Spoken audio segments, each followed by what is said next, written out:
No nyt tässä on toinen käyttövinkki höyrylle.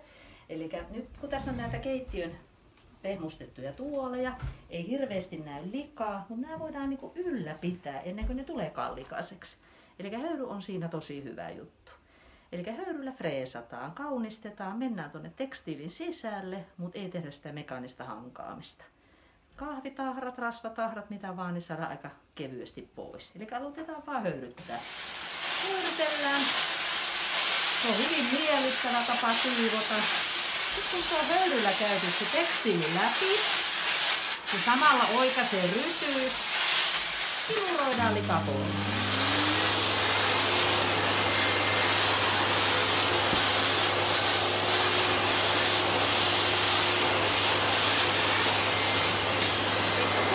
Samalla, että pöytäliinassa on joku tahra. Tässäkin on tosi kaunis tämmönen kudottu, vähän poppanan tyylinen kangas pöytäliina. Niin lähdetään vaan höyryllä pesemään. Pannaan höyry päälle ja imuroidaan.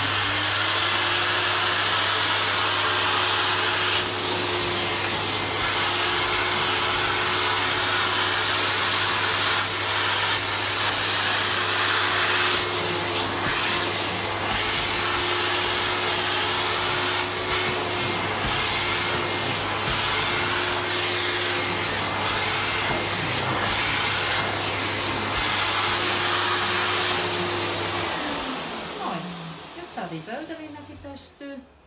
Useimmiten pesukoneessa se on liian rajua se peseminen. Ne menee ryttyyn, ne on hirveän vaikea sitten enää saada saman muotoon. Mutta tällä tavalla ne pysyy aina kauniina. Sieltä otetaan kahvitahrat, stearinitahrat, mitä se nyt tippuu, niin pois ja pidetään liinat kunnossa.